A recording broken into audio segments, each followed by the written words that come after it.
So hello, today I'm at All Saints Church in Rayne in Essex, and I'd like to talk to you about the history of the church and the village.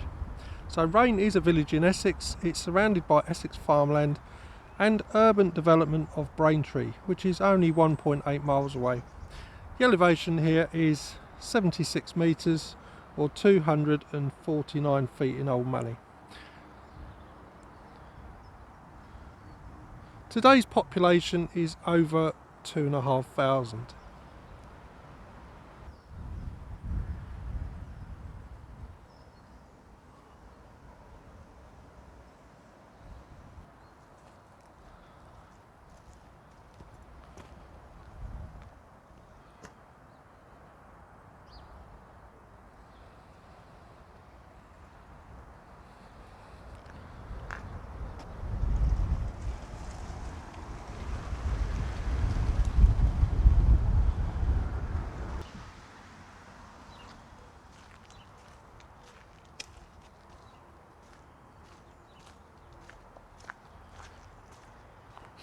Now, we've not picked the best day for filming, but we'll do our best. Now, in 1984, Roman pottery was discovered here, and excavations revealed Rayne had a Roman settlement of some size overlooking the river system here.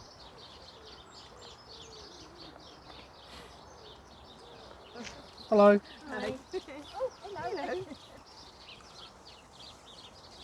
Now, soon after, Emperor Claudius marched on nearby Colchester, and a road was built through here called Stane Street. Today it's simply called The Street.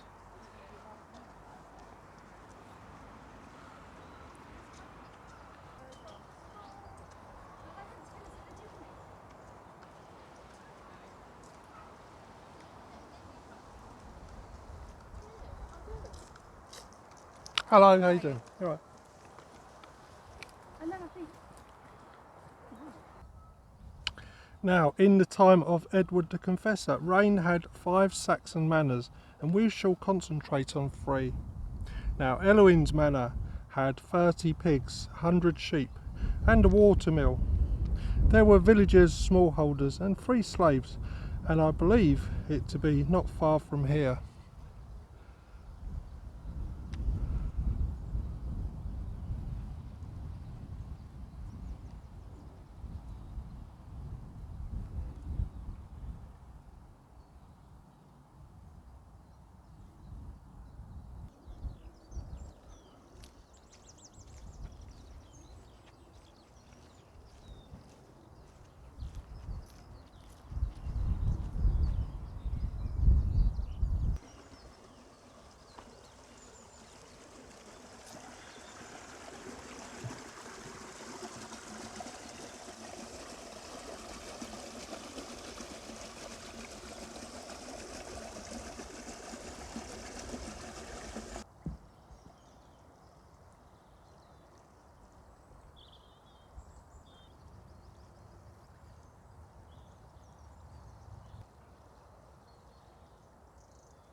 Now we have moved a quarter of a mile and we stand in the land of Edric's manor. Now, Edric was called the steersman as he steered Edward the Confessor's ship. Now, after the conquest of 1066, Edric fled to Denmark and he would later return, finding favour with William. By now 18 of his manors had been confiscated.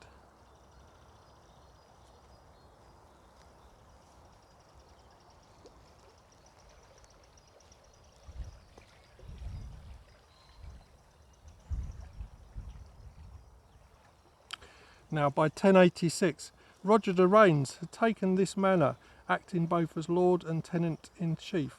It's believed that Rayne gets its name from Roger himself. Now, Roger de Raynes came over with William the Conqueror himself in 1066 and fought there. By now this manor was called Old Hall and would be head of the barony, complete with its own defensive moat. Now, by the 13th century, the male line of the Raynes would be no more, and the Raynes' daughters would then marry into the Baynard family of Messing. And from this point, the manor would be called Baynard's.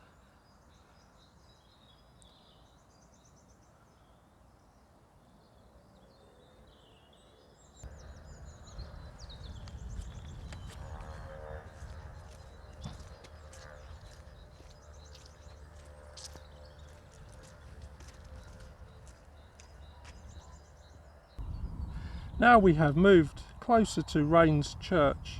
Directly opposite is Rayne's Hall. Now in 1066 Guthrum the Thane lived here, and Guthrum was the brother of Wulfric, the abbot of Ely.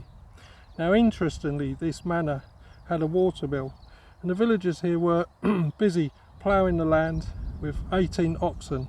There was also smallholders and 4 slaves. Remember, this was 957 years ago. 957 years.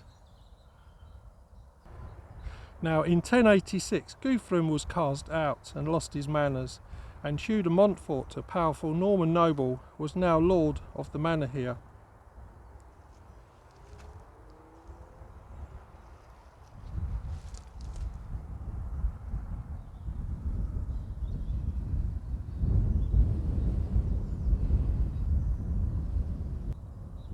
Now Hugh had provided 60 ships and 60 knights for the invasion of England in 1066, and was rewarded with many manors, including Rayne. Hugh's father was killed in a knight's duel against Walcon de Ferrers, and witnesses said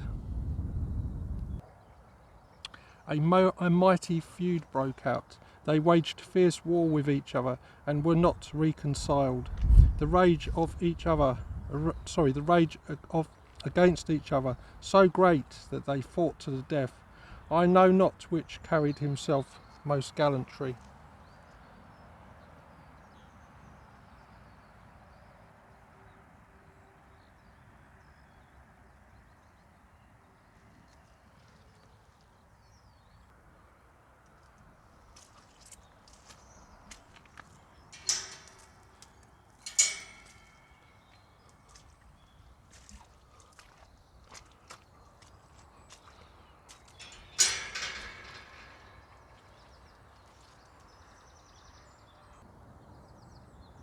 Now in Rayne, Hugh's grandsons would go on to pilgrimage to Jerusalem. One would be a witness to William Rufus, who was killed by an arrow whilst hunting. Neither would return, and so the Montfort males would cease.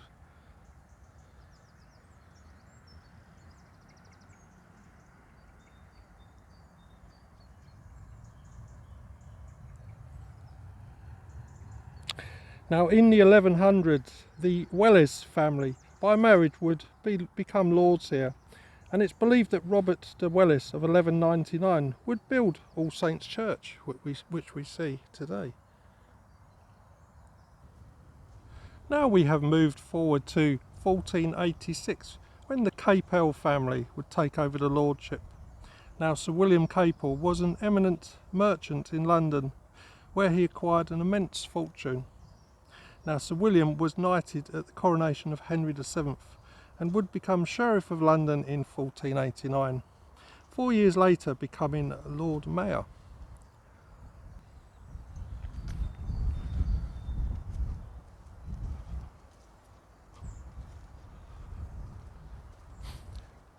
And now we've got some lovely sun, which I always like.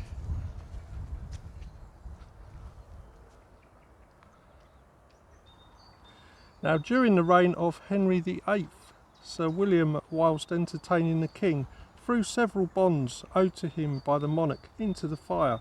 It's most likely right here at Rayne's Hall. Oh, now we're getting some lovely sun. Now Sir Giles Capel would succeed his father, also serving Henry VIII. Now Sir Giles was perhaps the greatest knight of the day, and would live out his days right here until 1556. We shall see a replica of his bascinet, helmet and sword in Rayne's church later.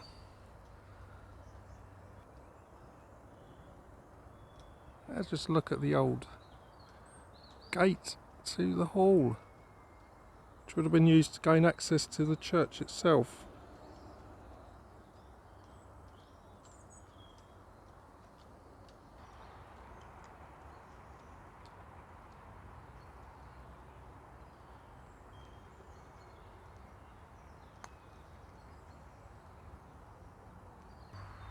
th century Rayne. Now, everyday life here was documented in the quarter sessions, and here are several snippets. In 1584, John Levitt of Rayne had enclosed a piece of ground out of the common into his garden. And 10 years later, in 1594, John Holloway of Rayne ate meat during Lent. Now, John was found with half a pound of bacon stuffed up his sleeve. Now, in John's own words, "I caused my wife to arise and dress, so we eat them in the time of Lent."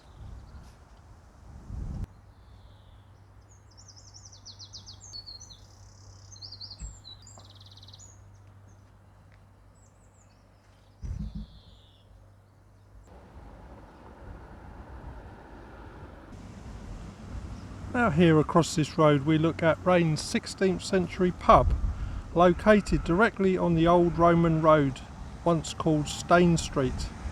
This ancient land even had a Bronze Age settlement here. Now, I read that in more recent times the landlord here was called Mr. Swan.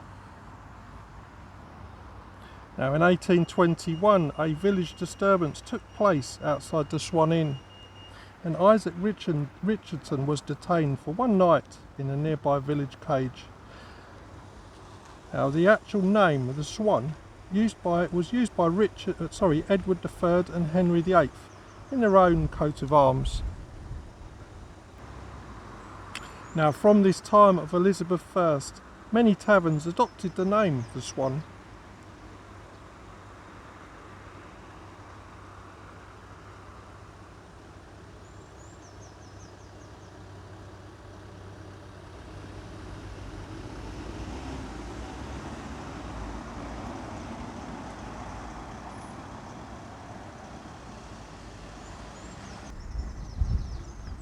Now, 17th century Rayne in 1666 was a very hot year in Essex, and in this year the dreaded plague would strike. In nearby Braintree, 50 people each week were lost. Now, in April of 1666, Rayne had its very own doctor who documented much of what took place here. Dr. Kidder was his name, and he wrote, "I had at that time great cures upon me. I had 2 families to provide for, with food and physique. I visited my infected house frequently, and provided them with the necessaries. I did take the same care of the family that I was with me. My neighbours durst not come near, and the provisions were laid out at a distance upon the green before my house."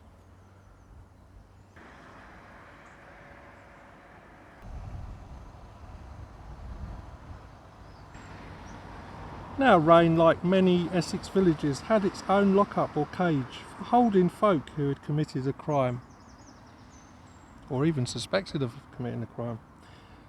Now, on the edge of the village green, where we're going to look now, lays Mary's cottage, which was built in 1819. To the rear of this lovely old property is the village lock-up,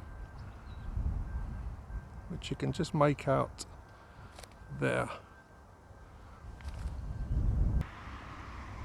Now, the Seville family were also constables at that time, and one of the constable's wives took pity on the prisoners held up here. She would walk over with a teapot in hand, poking the spout through the hole in the door. Well, what a lovely lady she was.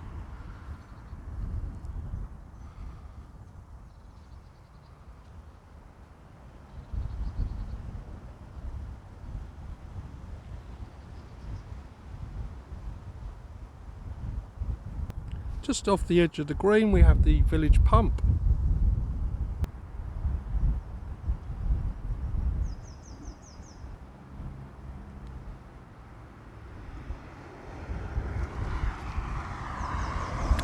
Now, remember Isaac Richardson that was locked up here from the Swan Inn? Well, on the night at 2 AM his brother George would be here and break the lock to free his brother. George would be identified by his dirty smock and large brimmed hat, and I wonder what happened to the brothers.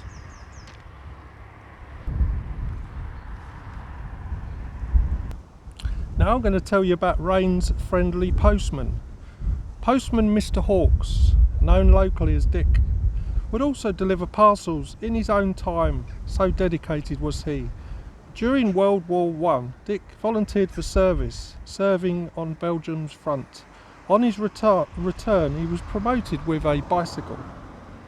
It was calculated that Postman Dick walked 100,000 miles in 24 years, and then he rode 133,000 miles in the next 17 years. It was said that he would walk 10 miles before breakfast and never had a sick day. Now, Rayne had its own railway. In 1869, the railway would run through Rayne. The very first train arrived without any ceremony. Now, the goods wagons would carry everything from livestock from Wales to coal and hay for the troops of World War I. Now, speaking of World War I, now this very stone commemorates the spot where those soldiers enlisted, or those men enlisted in 1914. A sobering thought, isn't it? Now, during World War II, Rayne's railway would haul the heavy equipment required to build Andrewsfield Air Base, built by the Americans with the medium bombers of the 322nd Bombardment Group, and they would carry out sorties not far from here. Now, by 1964, Rayne Station and single line would be permanently closed and blocked. Today the station has become a booking hall cafe, the old line replaced by the Flitchway walking route, and if you're up for it, it runs from nearby Braintree all the way to Bishop Stortford. It's 15 miles.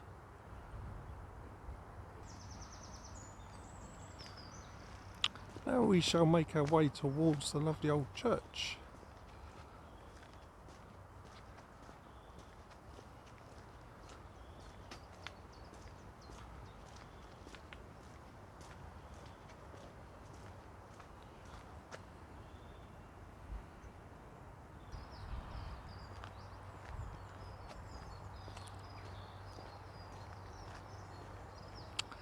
Rayne's church is a short way from the actual village green.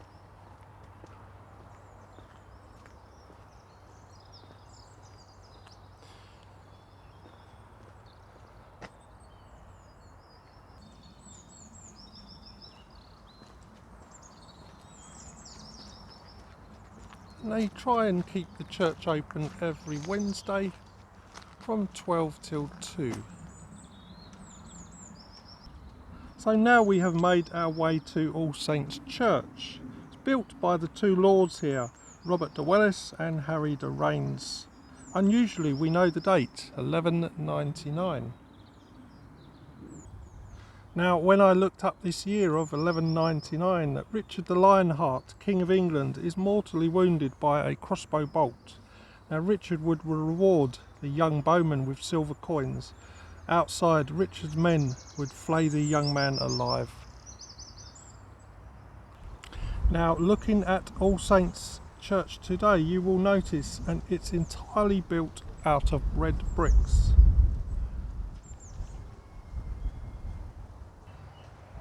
Starting with this glorious three-stage brick tower built in 1510 by Sir William Capel of Rayne Hall, just metres away.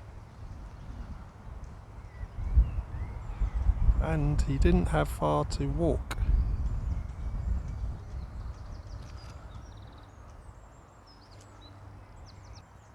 Now, starting at the base, we're looking at the moulded plinth. It's ornamented with square panels.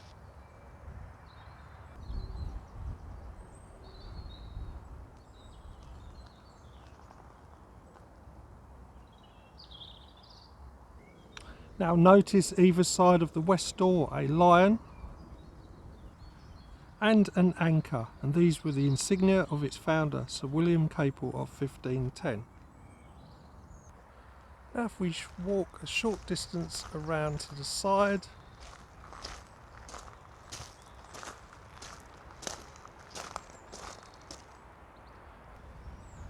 Notice the diaper work typical of this time. The blue header bricks symbolise the cross of St Andrew.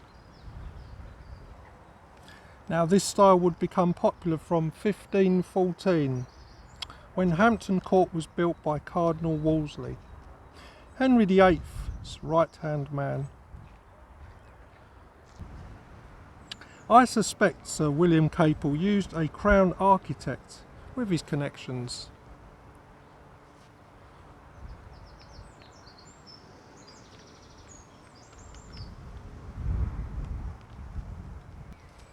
Now notice the old clock, a single-handed one at that, electrified in 1956.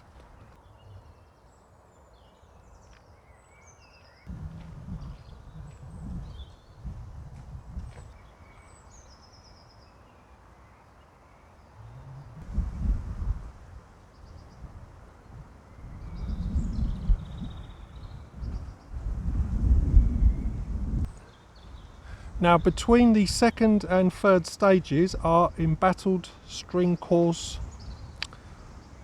The parapet is panelled and it's got crocketed pinnacles. Getting completely tongue twisted there. Now notice the pyramidal brick capping set in 4 stages, most unusual.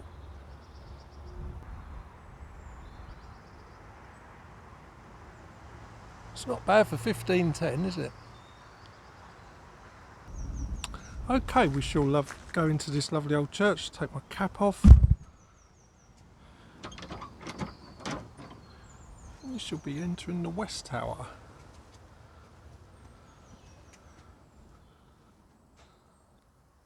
So we are now standing in the West Tower, which measures 11 feet by 10 feet. And if we pan upwards,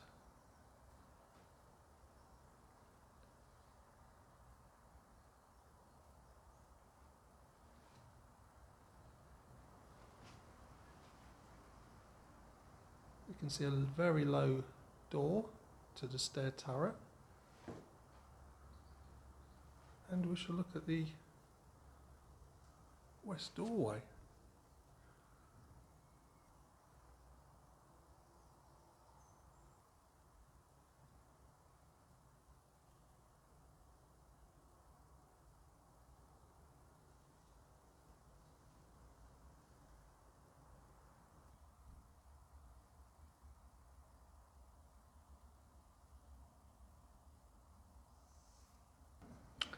Now we are looking at the Capel helmet and sword.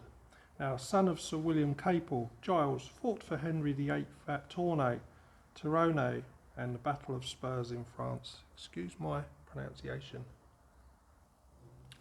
Now, in 1513, Sir Giles would move here at Rayne Hall and would end his days here 43 years later in 1556.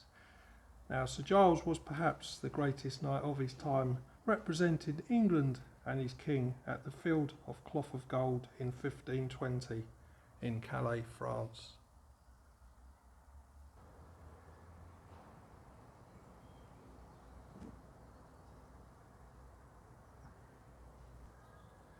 Now, experts have regarded his combat helmet or bascinet the finest in existence, apart from one other, that of Henry VIII himself, who was an expert jouster and knight. Now, in his last will and testament, Sir Giles requested that his helmet and sword be hung above his tomb here in Rayne's church, and so for the next 284 years the tomb and weapons would stand. Then in 1840 the unsafe chancel and nave were levelled by the builders.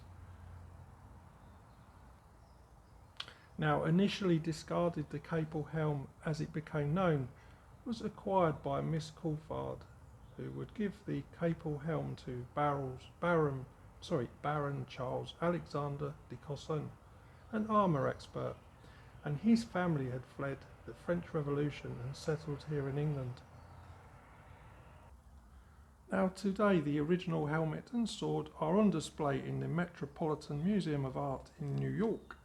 What we see today here was commissioned by Graham Capel, and I'm surmising he's a relative of Sir Giles. It's fascinating, isn't it?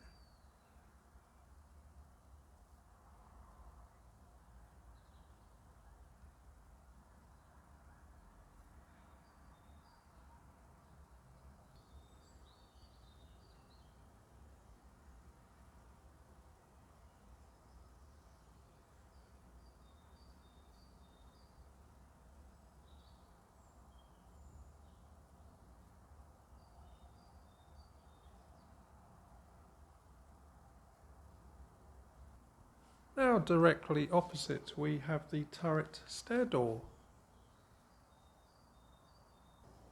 This looks like it's the original oak plank door dated from 1510. Now notice the battens and iron studs, complete with handle and iron straps.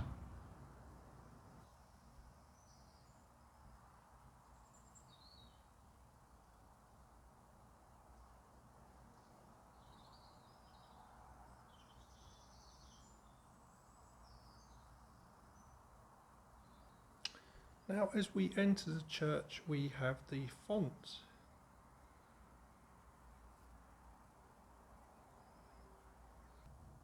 Now this font is very ornate, restored in the 14th century. It's got an octagonal bowl and each face displays different carvings. So on the east side we have shield charged with a cross.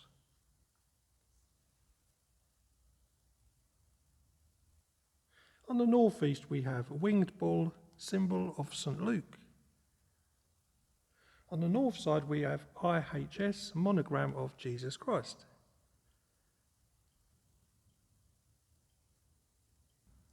Northwest we have an eagle, the symbol of St. John.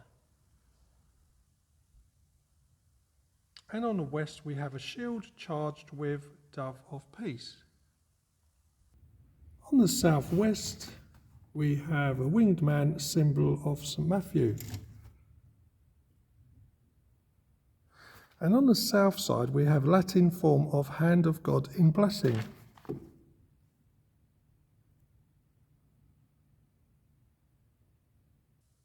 Now we're on the southeast. This is a winged lion, symbol of St. Mark. And if we look right down at the base,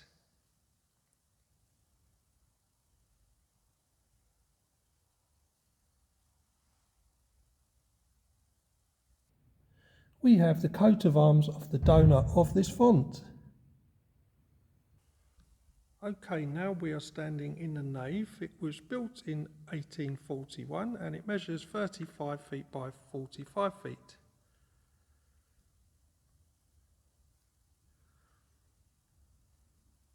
Now the foundation stone was laid by the Earl of Essex on top of coins of Queen Victoria.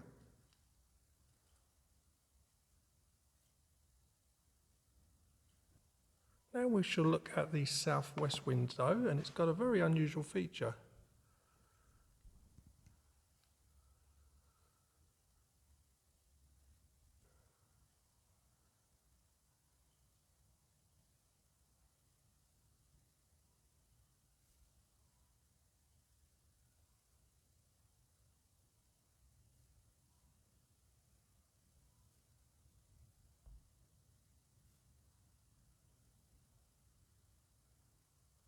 So this is a ventilation window.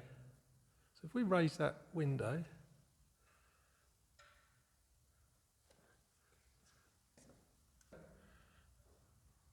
isn't that amazing?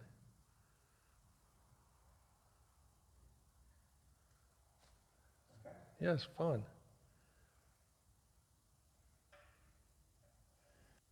So right next to it we have a coat of arms.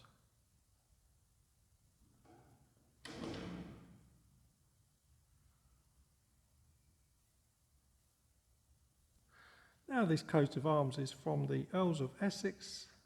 The Earls were patrons here for 450 years. Now the Reverend Powell purchased this for £5 and 5 shillings in 1756.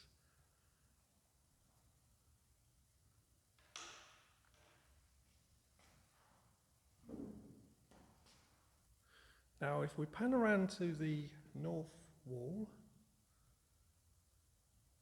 or northwest shall we say, we've got two cherubs. Now these two wooden cherubs are believed to be 17th century, possibly from an earlier church or even an organ.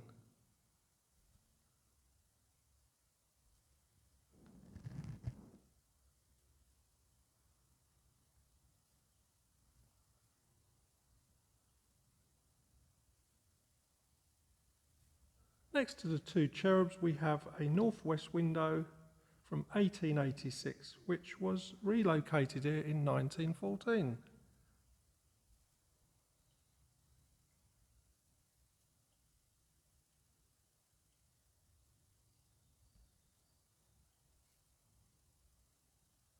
Very vivid colours.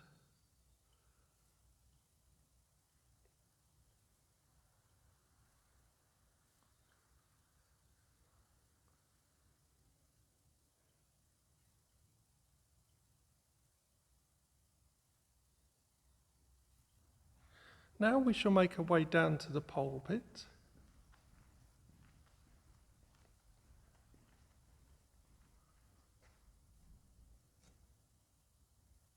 Now this pulpit was built in 1867.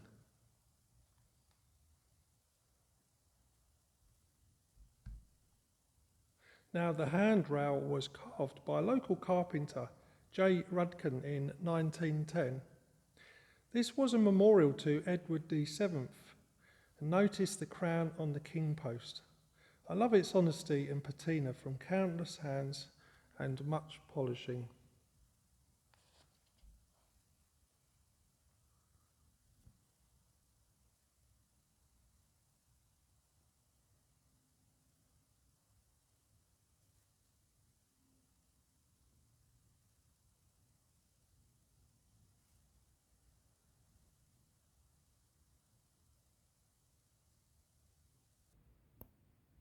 And I can't resist going up the steps.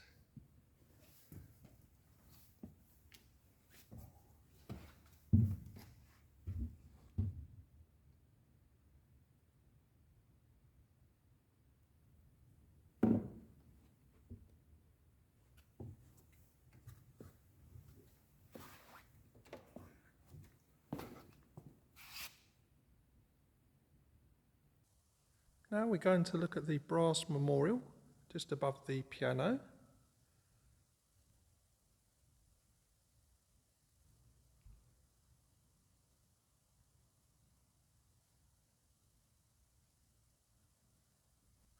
Now this is a very unusual memorial to Elizabeth Blencombe of Toby Priory and Blencombe Hall in Northumberland, and it reads, "Who narrowly escaped the flames of persecution under Queen Mary, having been brought to the stake in Smithfield, London, and only rescued on the news of the Queen's death." Now Elizabeth would reach the grand old age of 90. Now we're looking at the chancel built in 1841, and it measures 14 feet by 32 feet. Now in this year of 1841, the United Kingdom first carries out the census. An auditor enters each house and records the names and ages of all those who dwell in that home. Today it's a valuable resource for ancestry research, and every decade since the census is carried out, and the last one being, if I'm not mistaken, 2021. So now we're looking at the choir screen that is carved in 1901, again by J. Rudkin. This is a memorial to Queen Victoria and was a gift of the patrons of Rayne.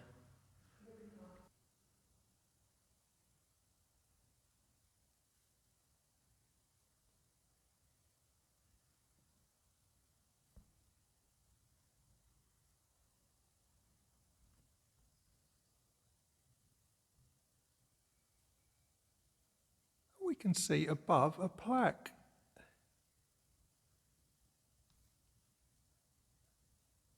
And I believe it lists the benefactors and the church wardens. Just make out Queen Victoria in the left-hand top corner. Now we shall enter the chancel itself.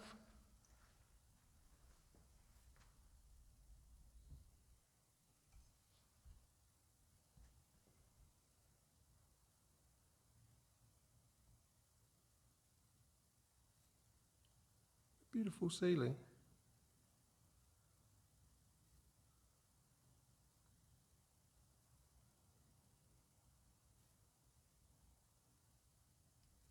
Now we shall look at this organ, built in 1867, but I've got unknown makers. It was originally from Great Dunmo's Church. It's a most beautiful example of Victorian engraving and painting.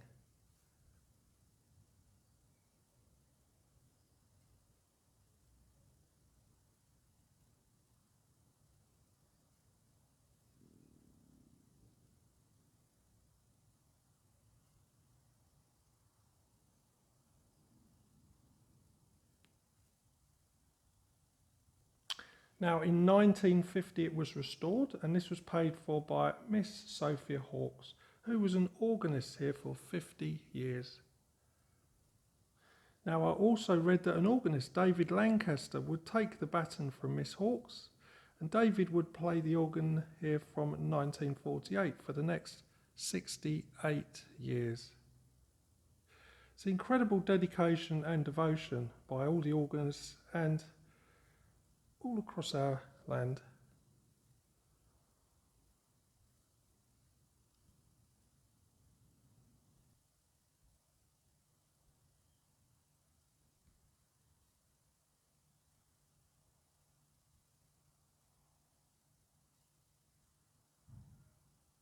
Now we shall look at this unusual ledger stone.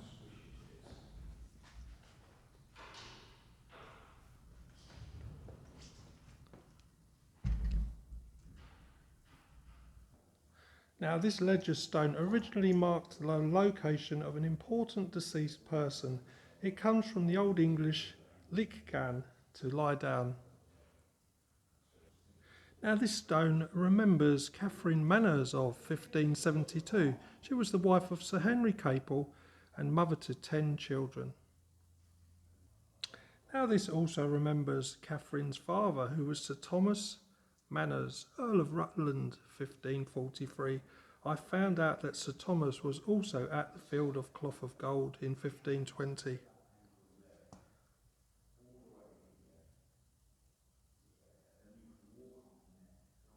Now he would actually become the cupbearer to Henry VIII and was at the coronation of Anne Boleyn.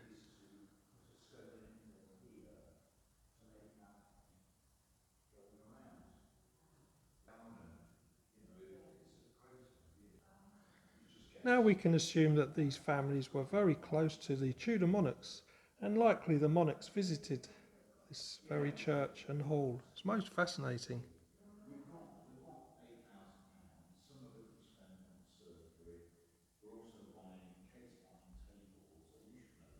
Now underneath this carpet there is a interesting slab.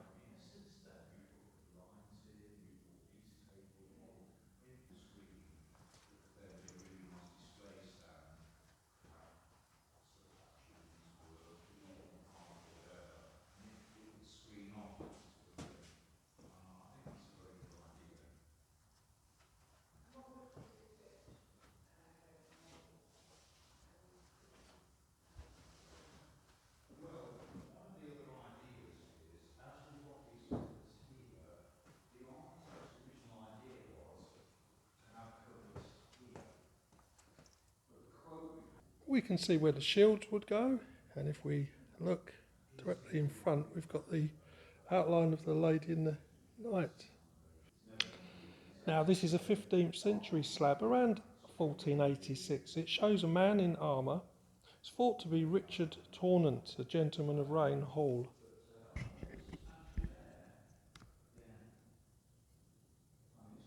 He would be on the left.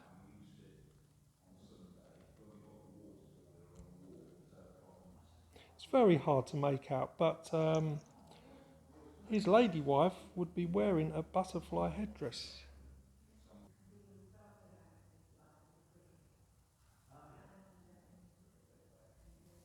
You never know.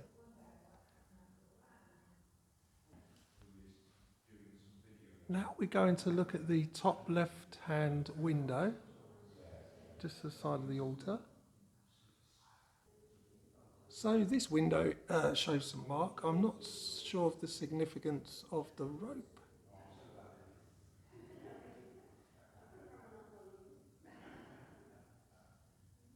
If I pan right down to the bottom,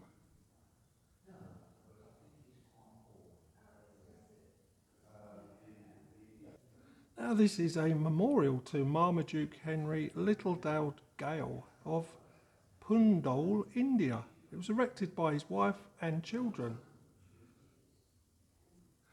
Now Marmaduke was an Indian planter. Born in India, his son, also called Marmaduke, would become a major in the 8th Cavalry Indian Army. Now the major would take part in the Mahud expedition, commanding the Camel Corps in 1903. Now Marmaduke was an excellent linguist, speaking Hindustani, Punjabi, Arabic and Pashto, used in today's Afghanistan. Marmaduke would die of wounds received in 1915 and is buried in India. His mother and father, as I understand it, are buried right outside here in Rayne.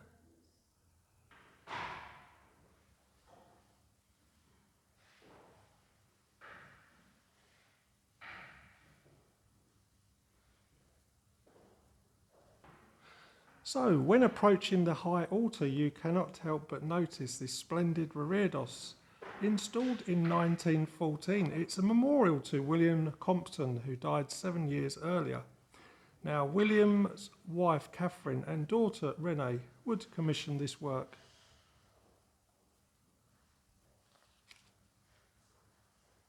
Now, the reredos supports 15 Flemish panels, hand carved in 1640 and very special indeed. Now, in 1640, Reuben, the artist, was painting in Antwerp. It's possible that these were carved nearby.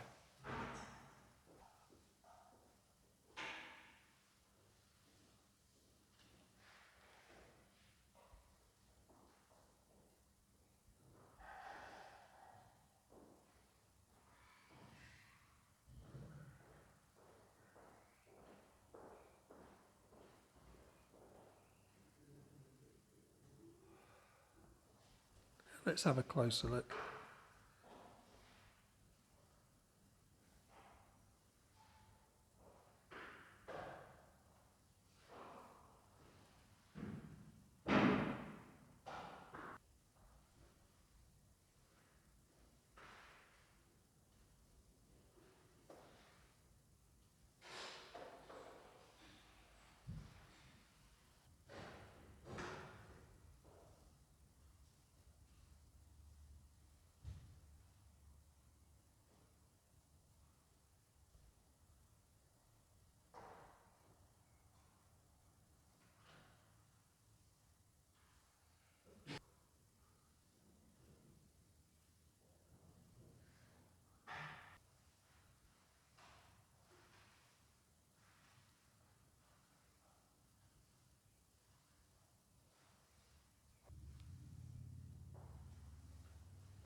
Just incredible, isn't it?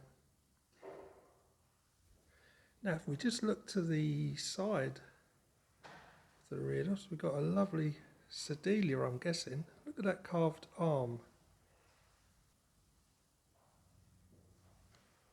These good folk are volunteering to clean the church.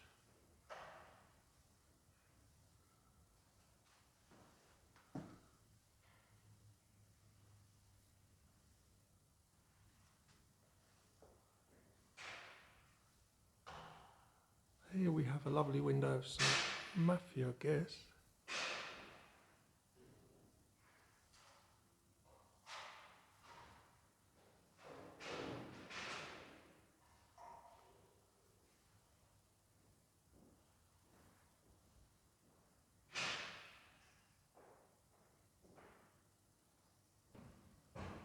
Here we have a stained glass window of St Lucas, or St Luke, sorry.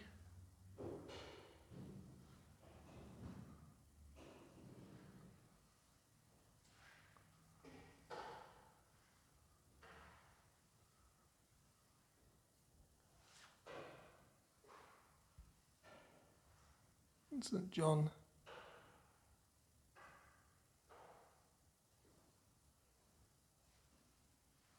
Or St Jonas on the bottom. Beautiful, isn't it?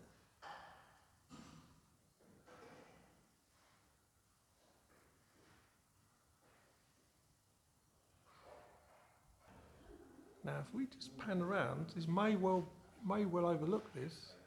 There's another panel right above the vestry.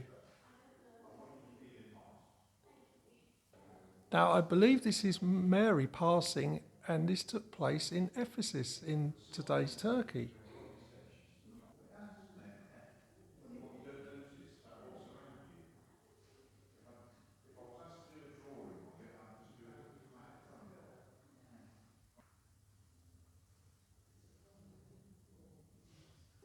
Now, you may just be able to see in the top left corner a small bell. Now, this is actually called a sacring bell, if I've pronounced that right. It's the oldest bell in All Saints Church. It's very small, it's about 8 inches across, and it's rung, or used to be rung during Mass. Now, this was brought back from Flanders by Sir Giles Capel, and it bears the inscription, "I am cast in the year of our Lord, 1528. Now, its founder was Peter van den Geen, who would cast bells in his mansion foundry in today's Antwerp. Just like his father before him, Peter would cast special bells, one of which would hang on the deck of the Mary Rose. This was Henry VIII's warship, named after his sister, Mary Tudor. Now, Peter van den Geen's bell would sink aboard the Mary Rose in 1545, and 437 years later would be raised once more.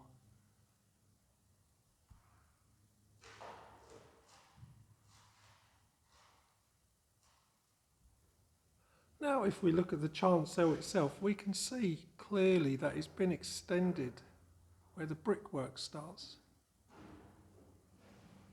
If you look at that stone memorial above the doorway there, right at the bottom it is to Charles Hutchinson, who was rector of Rayne for 40 years. Now, Charles oversaw the chancel's extension by 9 feet to make the new sanctuary.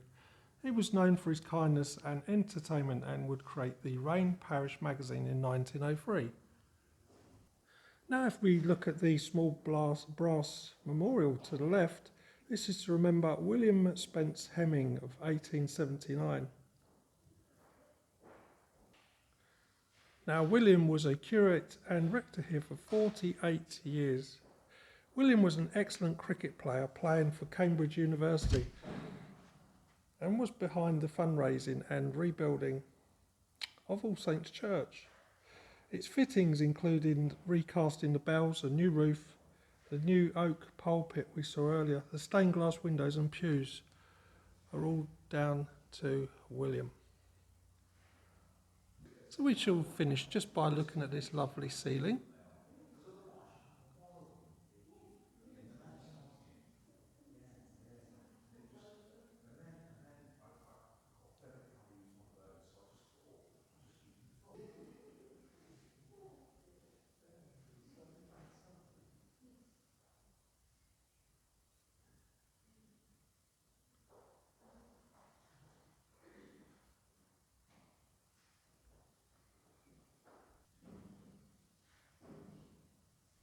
Okay, we shall walk out of this lovely old church.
So, as you can see, it's a entirely brick church.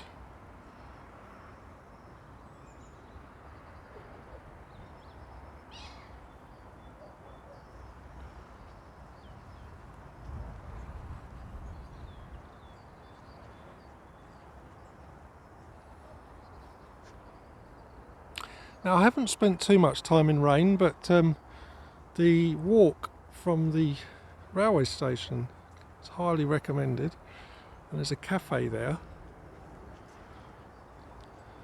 So I think it's a good place to explore, and I've noticed that the fields here have various footpaths. If you're into rambling, you've got a map or use your phone.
So All Saints Church is open on a Wednesday, but please check online from 12 till 2 or a little bit more.